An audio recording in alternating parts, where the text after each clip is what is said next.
அஸ்ஸலாமு அலைக்கும் வரஹ்மத்துல்லாஹி வபரகாத்து. அன்பிற்குரிய இஸ்லாமிய சகோதர சகோதரிகளே, இந்த பெரிய குஃபுர் எத்துணை வகைப்படும் என்பதை பற்றி இன்ஷா அல்லாஹ் இன்று பார்க்க இருக்கின்றோம். இந்த தலைப்பிற்குள் நுழைவதற்கு முன்பதாக ஒரு முன்னுரையாக ஒரு சில விஷயங்களை நாம் தெரிந்து கொள்ள வேண்டும். அதாவது ஈமான், ஷிர்க், குஃபுர் குர்ஆனுடைய மொழியிலும் ஹதீஸுடைய மொழியிலும் அதிகமாக பயன்படுத்தக்கூடிய வார்த்தைகள். ஈமான் என்றால் அல்லாஹுவையும் அல்லாஹ் எவற்றையெல்லாம் நம்ப வேண்டும் என்று கூறியிருக்கின்றானோ அவை அனைத்தையும் நம்புவது ஈமான். ஷிர்க், இணை வைத்தல், அதாவது அல்லாஹ் ஒருவனை வணங்குவதுடன் அவனது படைப்பினங்களையும் வணங்குவது, அல்லது அல்லாஹுவை முற்றிலும் வணங்காமல் அவனது படைப்பினங்களை மட்டுமே வணங்குவது. குஃபுர் என்றால் இதற்கு தமிழிலே நிராகரித்தல், மறுத்தல் என்று சொல்லப்படும். அல்லாஹுவே இல்லை என்று மறுத்தாலும் சரி, அல்லது அல்லாஹுவை ஒருவன் என்று ஏற்றுக்கொண்டு அவனுடைய மார்க்கத்தை மறுத்தாலும் சரி, இவை அனைத்துமே குஃப்ரிலே வரும். இந்த குஃப்ர், இறை நிராகரிப்பு எப்படியெல்லாம் ஏற்படுகிறது மக்களுக்கு மத்தியிலே, இறை நிராகரிப்பு எப்படியெல்லாம் மக்களுக்கு மத்தியிலே எந்தெந்த வழிகளால் எந்தெந்த காரணங்களால் உண்டாகிறது என்பதை பற்றித்தான் இன்று நாம் பார்க்க போகிறோம். குஃப்ரிலே இரண்டு வகையான குஃப்ர் இருக்கிறது. ஒன்று பெரிய குஃபுர், குஃப்ர் அக்பர் என்று சொல்லப்படும். இரண்டாவது குஃப்ர் அஸ்கர், சிறிய குஃபுர். பெரிய குஃபுர் என்று சொன்னால் இஸ்லாமிய அடிப்படைகளை மறுப்பது பெரிய குஃப்ராகும். சிறிய குஃபுர் என்று சொன்னால் மார்க்க ஒழுக்கங்களை மறுப்பது, அவற்றை ஏற்று அவற்றை நம்பி செயல்படுத்தாமல் விட்டு விடுவது. மார்க்க ஒழுக்கங்களை, மார்க்க அடிப்படைகளை மறுத்தால் பெரிய குஃப்ராக ஆகிவிடும்.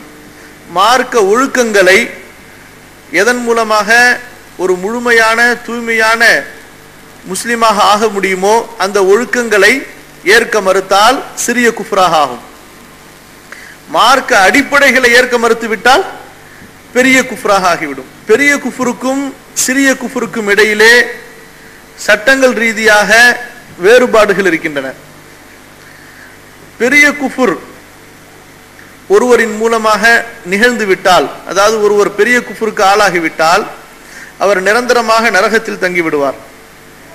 அவருடைய பாவங்கள் மன்னிக்கப்படாது, அவர் சொர்க்கத்திற்கே செல்ல முடியாது, அவர் முற்றிலுமாக இஸ்லாமை விட்டு வெளியேறியவராக அல்லாஹுடைய பார்வையில் இருப்பார்.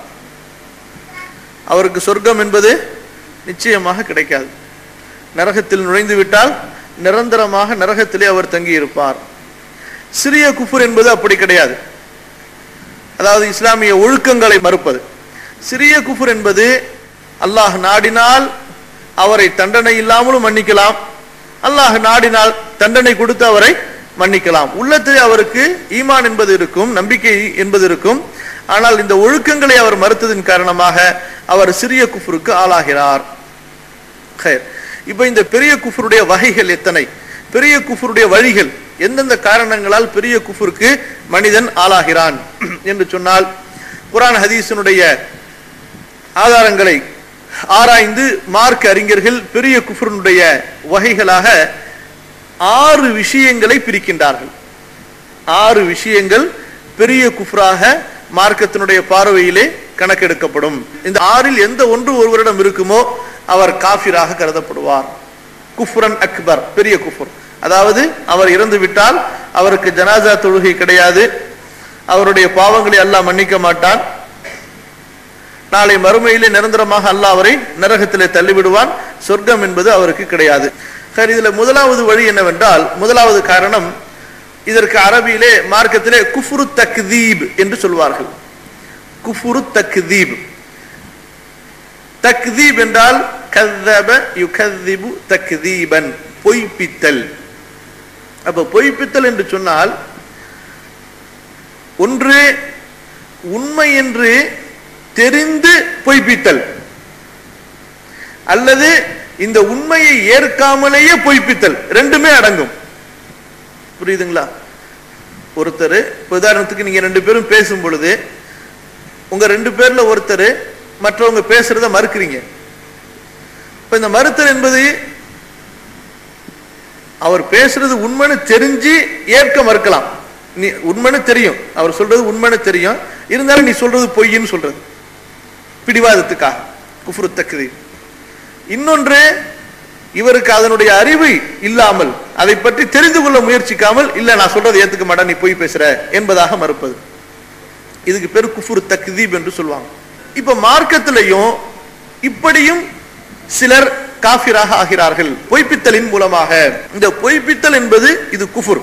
அல்லாஹு தஆலா குர்ஆனிலே சொல்கின்றான், 29வது அத்தியாயத்தினுடைய 68வது வசனம், وَمَنْ أَظْلَمُ مِمَّنِ افْتَرَى عَلَى اللَّهِ كَذِبًا أَوْ كَذَّبَ بِالْحَقِّ لَمَّا جَاءَهُ أَلَيْسَ فِي جَهَنَّمَ مَثْوًى لِلْكَافِرِينَ. அல்லாஹ்வின் மீது பொய்யை கற்பனை செய்து கூறுபவனை விட, அல்லது சத்தியம் தனக்கு முன் வரும்போது அந்த சத்தியத்தை பொய்ப்பிப்பவனை விட மிகப்பெரிய அநியாயக்காரன் யார் இருக்க முடியும்? அல்லாஹ் எப்படி கேட்கின்றான்? அல்லாஹுவின் மீது பொய் சொல்பவனை விட, அல்லது சத்தியமான உண்மையான விஷயம் அவனுக்கு முன் வரும் பொழுது அதை பொய் என்று சொல்பவனை விட மிகப்பெரிய அநியாயக்காரன் யார் என்று அல்லாஹ் கேட்டுவிட்டு அடுத்தும் அல்லாஹ் கேட்கின்றான், இத்தகைய காஃபிர்களுக்கு நரகத்திலே தங்குவதற்கு இடம் இல்லையா? என்ன சொல்கின்றான்? இவர்கள் காஃபிர்கள், இவர்களுக்கு தங்குவதற்காக நரகத்திலே நாம் இடத்தை தயார் செய்து வைத்திருக்கிறோம். சரி, இது எப்படி நம்முடைய பழக்கத்துல இந்த குஃப்ர் எப்படி வருது, எப்படி இருக்குது, எந்தெந்த வார்த்தைகளால் இருக்குது என்று சொன்னா, உதாரணத்திற்கு உங்களுக்கு ஒண்ணு நல்லா தெரியும், இது மார்க்கத்துல ஹலால் என்று, ஆனா ஹராம் என்று சொல்றது. ஹராம் என்று மார்க்கத்தில் உங்களுக்கு நல்லா தெரியும், இது கூடாது, தடை செய்யப்பட்ட ஒன்று என்று, ஆனா அது ஹலால் என்று சொல்றது. அல்லாஹ் சொன்னதுக்கு மாற்றமாக சொல்றது, அல்லாஹுவும் அல்லாஹுடைய ரசூலும் சொன்னதற்கு மாற்றமாக சொல்றது. ஹலால ஹராம் என்று சொல்றது, அல்லது ஹராமை ஹலால் என்று சொல்றது, அல்லது ரசூலுல்லாஹி ஸல்லல்லாஹு அலைஹி வஸல்லம் அவர்கள் புறத்திலிருந்து நமக்கு கிடைத்த உண்மையான விஷயங்களை, உறுதிமிக்க விஷயங்களை ஏற்க மறுக்கிறது. எப்படி? ரசூலுல்லாஹ் பொய் சொல்லியிருக்கலாம், அல்லது உண்மைக்கு மாற்றமானதை சொல்லி இருக்கலாம், நான் அதை ஏத்துக்க மாட்டேன், உண்மை என்று நம்ப மாட்டேன் என்பதாக மறுப்பது. ஃபிரௌன் மூசா அலைஹிஸ்ஸலாத்து வஸ்ஸலாம் உண்மையான அத்தாட்சிகளை கொண்டு வந்த போது அவனுக்கு அது உண்மை என்று தெரிஞ்சிச்சு, உண்மை என்று தெரியாமல் இல்ல, நல்ல தெளிவா விளங்கி வச்சிருந்தான், இருந்தும் பொய் என்று மறுத்தான். وَكَذَّبَ بِهِ قَوْمُكَ وَهُوَ الْحَقُّ. ரசூலுல்லாஹி ஸல்லல்லாஹு அலைஹி வஸல்லம் உடைய காலத்துல வாழ்ந்த காஃபிர்கள், மக்காவுல இருந்தவர்கள், குறைஷிகள், அவர்களுக்கு நல்லா தெரியும் அல்லாஹ்வுடைய தூதர் ஸல்லல்லாஹு அலைஹி வஸல்லம் அவர்கள் கொண்டு வந்த மார்க்கம் உண்மையான மார்க்கம். எந்த அல்லாஹுவை வணங்குவதற்கு நபி முஹம்மது ஸல்லல்லாஹு அலைஹி வஸல்லம் அழைப்பு தருகிறார்களோ அவன் உண்மையானவன், அவன்தான் உண்மையில் வணங்க தகுதியானவன், அத்தாட்சிகள் எல்லாம் உண்மை என்று தெரியும், தெரிந்தும் மறுத்தார்கள். அல்லாஹ் சொல்லுகின்றான் 6வது அத்தியாயத்தினுடைய 66வது வசனத்திலே, وَكَذَّبَ بِهِ قَوْمُكَ وَهُوَ الْحَقُّ.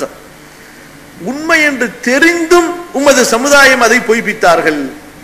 அல்லாஹ் அக்பர். இன்றைக்கு கூட இந்த வகையான காஃபிர்கள் சமுதாயத்தில் இருக்கத்தான் செய்கிறார்கள். பலரை நாம் பார்க்கிறோம், அவர்களுக்கு நன்றாக தெரியும் இஸ்லாமிய மார்க்கம் உண்மையான மார்க்கம், அல்லாஹ் வணங்குவதற்கு தகுதியானவன், மறுமை என்று ஒன்று இருக்கிறது, நேர்வழி இஸ்லாமிய மார்க்கத்தில் தான் இருக்கிறது என்று அவர்களுக்கு உண்மை தெரிந்தும் கூட அதை பொய் என்று மறுப்பார்கள். அப்போ உள்ளத்திலே தெரிந்து வைத்திருந்தால் மட்டும் முஸ்லிமாக ஆக முடியாது, அதை உண்மை என்று ஏற்றும் கொள்ள வேண்டும். அதை உண்மை என்று மறுக்கும் பொழுது அவர்களும் காஃபிராகி விடுகிறார்கள். ஏனென்று சொன்னால், ரொம்ப பேர் எப்படி சொல்றாங்கன்னு சொன்னா, நாங்க மனதளவுல ஏத்திருக்கிறோம், ஆனா நீங்க சொல்ற இந்த உண்மைகள் எல்லாம் நாங்க ஏத்துக்கணுங்கிற அவசியம் கிடையாது, அல்லாஹ் ஒருவன் நாங்க ஏத்துக்கிறோம். இப்ப அல்லாஹ் ஒருவன் ஏற்றுக்கொண்டால் மட்டும் மூமினாக ஆக முடியாது. அல்லாஹ் ஒருவன் என்று ஏற்றுக்கொண்டதுடனே ரசூலை உண்மை என்று ஏற்றுக்கொள்ள வேண்டும், ரசூல் கொண்டு வந்த மார்க்கத்தை உண்மை என்று ஏற்றுக்கொள்ள வேண்டும். அப்பதான் முஸ்லிமாக ஆக முடியும், மூமினாக ஆக முடியும், சொர்க்கவாசியாக ஆக முடியும். சிலர் எப்படி விளங்கி கொண்டார்கள், இறைவன் ஒருவன் என்று ஏற்றுக்கொண்டாலே போதும், நம்ம சொர்க்கத்துக்கு போயிடலாம், நம்ம வெற்றி அடைந்திடலாம் என்று எண்ணுகிறார்கள். ஆனால் இந்த எண்ணம் சரியான எண்ணம் அல்ல. அல்லாஹ்வை ஏற்றுக்கொள்வதுடனே அவனது தூதரையும் உண்மையானவராக, அந்த தூதரால் அல்லாஹ் நமக்கு கொடுத்த மார்க்கத்தையும் உண்மையான மார்க்கமாக ஏற்றுக்கொள்ள வேண்டும். அப்ப முதல் வகை குஃபுர் இருக்கின்றது, குஃப்ரு தக்தீப் என்று சொல்லப்படும். அதாவது பொய்ப்பித்தலால் ஏற்படக்கூடிய இறை நிராகரிப்பு. அவங்க நேரடியா அல்லாஹ் இல்லை என்று மறுக்க வேண்டும் என்ற அவசியம் கிடையாது. அல்லாஹ் இல்லை என்று மறுக்கணும்னு அவசியம் கிடையாது. அல்லாஹ் இல்லை என்று மறுத்தால் அது முதல் வகை குஃப்ரு, அதுல சந்தேகமே கிடையாது. அல்லாஹ் சொன்னதுல அல்லது நபி சொன்னதுல அவர்கள் பொய் என்று ஏதாவது ஒரு விஷயத்தை சொன்னாலும் அவர்கள் காஃபிராகி விடுவார்கள். அதாவது அந்த குஃப்ருடைய சட்டம் இவர்களுக்கு வந்துவிடும் என்று பொருள். அந்த இறை நிராகரிப்பாளர்களுக்கு உள்ள சட்டம் இவர்களுக்கு வந்துவிடும். அடுத்து இரண்டாவது வகை குஃப்ருக்கு குஃப்ருல் இபா வல் இஸ்திக்பார் என்று சொல்வார்கள். மார்க்கத்தில் இதற்கு பெயர் குஃப்ருல் இபா வல் இஸ்திக்பார். பெருமையின் காரணமாக, தற்பெருமையின் காரணமாக, மமதையின் காரணமாக ஏற்க மறுப்பது. நல்லா தெரியும் கொண்டு வந்த மார்க்கம் உண்மையான மார்க்கம், இஸ்லாம் உண்மையான மார்க்கம், எல்லாம் தெரியும், தெரிஞ்சும் ஏற்க மறுப்பது. இவங்க பொய், நீங்க சொல்றது பொய்ன்னு சொல்ல வேண்டிய அவசியம் இல்லை. அப்படி அவங்க பொய்ன்னு சொல்லலைனாலும் அதை ஏற்க மறுத்தாலே பெருமையின் காரணமாக, அது தற்பெருமையோ அல்லது வேறு எந்த வகையிலேயே அந்த பெருமை அவர்களுக்கு இருந்து அந்த பெருமையின் காரணமாக அவர்கள் அதை ஏற்றுக்கொள்ள நாவால் மொழிய மறுத்தாலும் அதுவும் குஃப்ராக ஆகிவிடும். எப்படி? உதாரணத்திற்கு அல்லாஹு தஆலா ஆதம் அலைஹிஸ்ஸலாம் அவர்களை படைத்து அவர்களுக்கு சஜிதா செய்யும்படி கட்டளையிடுகின்றான் மலக்குகளுக்கு. அந்த இடத்திலே இருந்த ஷைத்தானுக்கு நன்றாக தெரியும் தனக்கு கட்டளையிடுபவன் யார்? அல்லாஹ் ரப்புல் ஆலமீன். அவனது கட்டளைக்கு மாறு செய்யக்கூடாது என்பதும் தெரியும். அவனது கட்டளைக்கு கீழ்ப்படிந்தாக வேண்டும். அவன் எதை சட்டமாக கட்டளையாக சொல்லுகின்றானோ அதை பின்பற்றியே ஆக வேண்டும் என்பது ஷைத்தானுக்கு நன்றாக தெரியும். இருந்தும் ஏற்றுக்கொள்ள அவன் மறுத்தான். என்ன காரணம்? அல்லாஹ் சொல்கின்றான், பெருமை. பெருமையின் காரணமாக ஏற்க மறுக்கின்றான். அவனுக்கு உண்மை என்று தெரியும், தனக்கு இந்த வார்த்தையை சொல்லியது அல்லாஹ் தான் என்று தெரியும், அல்லாஹ் எதற்காக கூறினான் என்பதும் தெரியும். இருந்தும் அல்லாஹுடைய அந்த கட்டளையை ஏற்க அவன் மறுத்தான் பெருமையின் காரணமாக. அப்ப பெருமையின் காரணமாக இஸ்லாமிய மார்க்கத்தை ஒருவர் ஏற்றுக்கொள்ளாமல் இருந்தாலோ அல்லது இஸ்லாமிய மார்க்க சட்டங்களில் ஒன்றை ஏற்க மறுத்தாலோ அவரும் காஃபிராக ஆகிவிடுவார். இந்த பெருமையும் அவரை குஃபுர், இறை நிராகரிப்பிலே கொண்டு போய் சேர்த்துவிடும். அல்லாஹு தஆலா இந்த சம்பவத்தை பற்றி சொல்லும் பொழுது 2வது அத்தியாயத்தினுடைய 34வது வசனத்திலே وَإِذْ قُلْنَا لِلْمَلَائِكَةِ اسْجُدُوا لِآدَمَ فَسَجَدُوا إِلَّا إِبْلِيسَ أَبَى وَاسْتَكْبَرَ وَكَانَ مِنَ الْكَافِرِينَ. நாம் கூறினோம் மலக்குகளுக்கு, நீங்கள் சஜிதா செய்யுங்கள் ஆதமுக்கு என்று. فَسَجَدُوا, அனைவரும் சஜிதா செய்தார்கள். இல்லா இப்லீஸ், இப்லீஸை தவிர. அபா, மறுத்தான். வஸ்தக்பர, பெருமையடித்தான். வகான மினல் காஃபிரீன், இறை மறுப்பாளர்கள் ஒருவனாக அவன் ஆகிவிட்டான். இந்த குஃப்ர் இருக்கின்றதே, இது நபிமார்கள் அனுப்பப்பட்ட காலத்தில் வாழ்ந்த மக்களிடம் காணப்பட்டது. நூஹ் அலைஹிஸ்ஸலாத்து வஸ்ஸலாம் அவர்கள் அனுப்பப்பட்ட போது தூதராக அந்த ஊரிலே இருந்த மக்கள் நூஹ் அலைஹிஸ்ஸலாம் அவர்களுடைய அழைப்புக்கு எப்படி பதில் கொடுத்தார்கள்? அனுமினு லக வத்தபஅகல் அர்தலூன். 26வது அத்தியாயத்தினுடைய 41வது வசனம். நூஹே, நாம் எப்படி உங்களை நம்பிக்கை கொள்ள முடியும்? எப்படி நாம் ஏற்றுக்கொள்வது? ரொம்ப கேவலமான அற்பமானவர்கள் உங்களுக்கு பின்னாடி வந்து கொண்டிருக்கிறார்கள், அவர்களுடனே நீங்கள் அமர்கிறீர்கள். நாங்களெல்லாம் பெரிய பணக்காரர்கள், செல்வந்தர்கள், தலைவர்கள், பெரிய வசதி படைத்தவர்கள். இப்படிப்பட்ட நாங்கள் இந்த கேவலமான அற்பர்கள் உடன் வாழக்கூடிய உங்களை ஏற்றுக்கொள்ள முடியாது. அப்ப அவர்களுக்கு தெரிந்தது அல்லாஹ் உண்மையானவன், நபி நூஹ் உண்மையானவர்கள் என்று தெரிந்தது. அவர்கள் ஏற்க மறுத்ததுக்காக காரணம் என்ன? பெருமை, அகம்பாவம்.